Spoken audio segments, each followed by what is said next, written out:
ආණ්ඩුවේ ප්‍රධාන සංවර්ධන උපාය මාර්ගයන් තුනක් පිළිවෙලව ආණ්ඩුව බලයට එනකොට කතා කරනවා.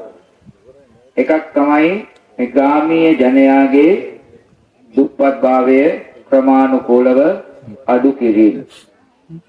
දෙක ක්ලීන් ශ්‍රී ලංකා වැඩසටහන අපේ රටේ ජනතාවගේ හිතන මතන ආකල්පමීය වෙනස්කම් සහ සබාගහම වර්තමාන ජනතාවගේ සුභ සිද්ධියට අනුකූලව වෙනස් කරමින් මේකට අලුත් සමාජ පරිවර්තනයක් සඳහා කටයුතු කෙරේ. ඊළඟට ඩිජිටල් ආර්ථිකය. ඕනෝක තමයි අපේ ප්‍රධාන පදනම රට සංවර්ධනය කිරීම. ග්‍රාමීය සංවර්ධනය මූලික කරගෙන අපි විශාල වැඩසටහන් ආරම්භ කරලා තියෙනවා. ශිකර්මාන්තේ කර්මාන්ත සේවාර්ථිකය. අපි කොහොමද අපේ රටේ කුෂිකර්මාන්තේ මේ තියෙන තත්ත්වයෙන් ඔසවලා ගන්න.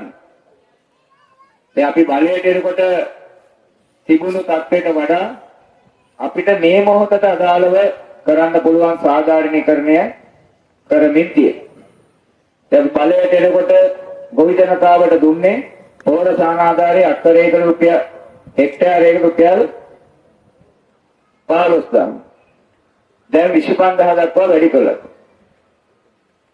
බඩේරිඟු ධාන්‍ය බෝල වදා කරන අයටත් මේක දෙන්න. හැම පැත්තකින් දැන් බීමිල අපි එනකොට තිබුණාට වඩා දැන් බී කිලෝ එකක් රුපියල් 120 දක්වා වැඩි කරලා තියෙනවා. නිෂ්පාදන වියදම අඩු කරලා තියෙනවා. රුපියල් 90ට විතර ආසන්න මිලකට නිෂ්පාදන වියදම අඩු කරලා තියෙනවා. ඒ විතරක් නෙමෙයි දැන් මේ කන්නේ ඉඳලා යාය වැඩසටහන ආරම්භ කරලා තියෙනවා. තෝරාගත්තු තැන්වල රටේ ස්ථාන 500ක යාය වැඩසටහන ආරම්භ කරලා තියෙනවා. අරමුණ තමයි 2028 වෙනකොට අක්කරයක අස්වැන්න 140 දක්වා වැඩි කිරීම. එතකොට මේ නිෂ්පාදන වියදම තවත් අඩු වෙනවා. රුපියල් 70කට ආසන්න මිලකට ගේන්න පුළුවන් වෙයි කියලා විශ්වාස කරනවා. නිෂ්පාදන වියදම අඩු කරලා මේ මිල තියාගන්න පුළුවන් වුණොත් ගොවි ජනතාවට ලාභ ලබා ගන්න පුළුවන් මට්ටම. දැන් මේ ප්‍රදේශයේ අපි දන්නවා මේ ප්‍රදේශයේ බීලුණු වගා කරන ගොවි ජනතාව ඉන්නවා. ඉතින් මේ වෙලාවේ අපිට කරන්න පුළුවන් අපි අරගෙන ආණ්ඩුව වසරයි. බීලුණු වගාව කරපු අයගේ බීලුණු ටික විකුණ ගන්න අමාරුවක් තියෙනවා. ඒක අපි දන්නවා. ඒ නිසා තමයි කිලෝ 2000ක් වුණා. ආණ්ඩුව විරදී ගන්න හදන්නේ රුපියල් 180. ඒකට විරුද්ධ වෙළඳපොලේ බීලුණු වැඩි වෙන්න ඕන. මොකද දැන් බීලුණු ගෙන්නන්නේ නැහැ. මේ වෙලාවේ තමයි ඒක කරන්න පුළුවන් උපරිම දේ. හැබැයි මීට වඩා සාධාරණයක් වෙන්න ඕන. ඒ සඳහා බීලුණු වගා කරන ගොවියෙක් එක්ක කන්න කීපයක් ඉදිරියට ඒගොල්ලෝ උවමනාවන් සොයා බලමින් තව ආධාර දෙමින් මේක තව නිෂ්පාදන වියදම අඩු කරගන්නවා. සහ උන්ට අදාළ වෙන තියෙන උදව් දෙන්න. එකවර මේ ආණ්ඩුවට ඔක්කොම කරන්න බෑ. අමාරුයි. දැන් වසරයි අපි එක පැත්තකින් නිවාස හදනවා. තව පැත්තකින් ග්‍රාමීය කර්මාන්ත හඳුනගෙන ගමට කර්මාන්ත ගෙනෙමින් තියෙනවා. විවසායකයන් සඳහා 104 පොලියට ණය නිකුත් කරනවා. කර්මාන්ත අමාත්‍යාංශයේ 107 පොලියට මේ ණය නිකුත් කරමින් ඉන්නවා. ග්‍රාමීය කර්මාන්ත හඳුනා ගනිමින් ඉන්නවා. ප්‍රජා යත්තර පහසුකම් අමාත්‍යාංශය ඇතුලේ ගම් ඇතුළට සංවර්ධනය ගේන්න මහන්සි වෙමින් ඉන්න අවුරුද්දයි මේ.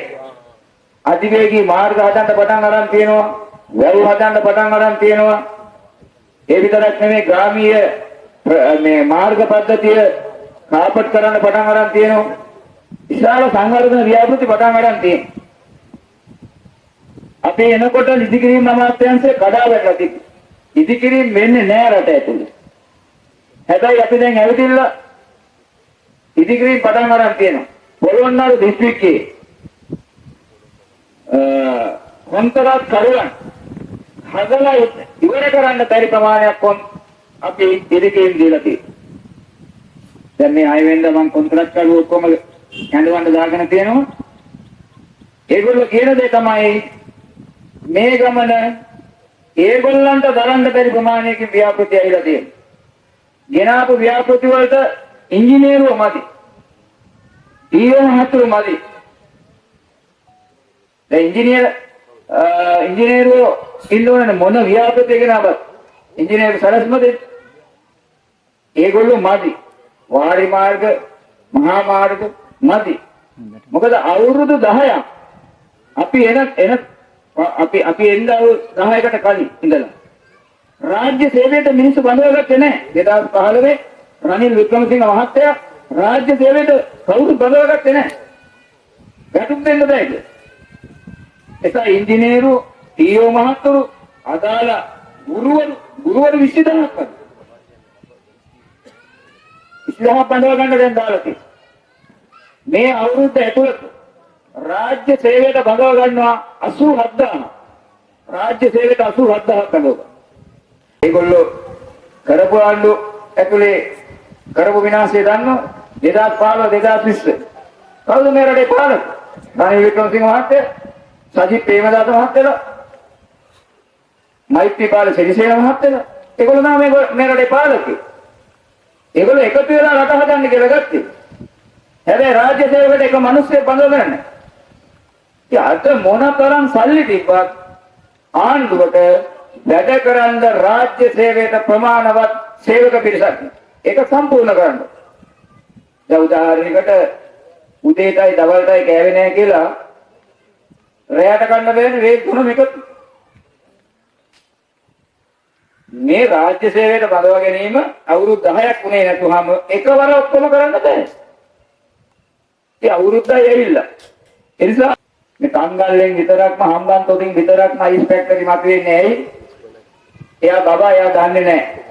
එයා දන්නේ මේ අනුර කුමාර සහෝදරයා ආවට පස්සේ අපේ ජනාධිපතිතුමා ආවට පස්සේ තමයි ලංකාවේ මත්ද්‍රව්‍ය ඇති වෙලා. මේ ගමේ මිනිස්සුන්ට කියන්න පුළුවන් දෝක. මේ අවුරුද්දයිට අපේ රට මත්ද්‍රව්‍ය ඇවිද? මේ අපි මේ මහා ව්‍යසනයෙන් මේ රට බේර ගන්න දඟලනවා. ඒකට උදව් කරලා බේර ගන්න නැතුව ඒකට කියන මේ අපි ආවට පස්සේලු මත්ද්‍රව්‍ය ප්‍රශ්නේ ආවේ රටට. නේද? එනවා වෙන්න දැන් නෑ මේව. ඒක සාගර මහත්තයාට කියන්න ඕන නින්දෙන් හොදලා වගේ දේශපාලන කාර්යක ගොඩන ගන්න සූදානම් වෙන්න එපා. මේ රටේ මිනිස්සු දන්නවා මත්ද්‍රව්‍ය උවදුර ආවේ කවද්ද?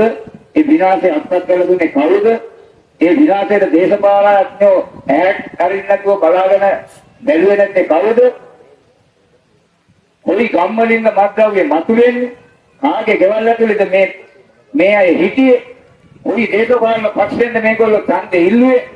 කොයි දේශපාලන පක්ෂේ නායකයොත් එක්කද මේගොල්ලෝ කරට අත දාගෙන හිටියේ? නාමල් දේවිගේ කරට අත දාගත්තු නැති අපරාධකාරයෙක් හොයලා දෙන්න කියන්න බර. නොමල ගේකින් අබෑටයක් හොයාගෙන කිසා ගෝතමිට කිව්වා වගේ වැඩ. දේවිගේ කරට අත දාගෙන ඉඳලා දෙන්නේ ඔක්කොම අපි දන්නේ නැහැ ආවද ගෙනන්න ගේන්න මත්ද්‍රව්‍ය ගේන්න යා සායෝගය දුන්නාද නැද්ද කියන එක නෙමෙයි. මේ අපරාධකාරයෙක් ඇල්ලුවොත් ඒ අපරාධකාරයත් එක්ක යා ෆොටෝ එකක් ගන්නවා. ඒකයි ප්‍රශ්නේ. ඒ නිසා අපි කියන්නේ මේ ගම්වලට ඇති වෙලා තියෙන දෙවෙන්තම විනාශය. මේ ගම්වල ආර්ථිකය බිල වැටෙමින් තියෙන්නේ. ගම්වල ආර්ථිකයෙන් කීයක් හරි හොයාගත්තාම මේ තරුණයෝ වැඩි ප්‍රමාණයක් මත්ද්‍රව්‍යයට ඇබ්බැහි වෙලා තියෙනවා.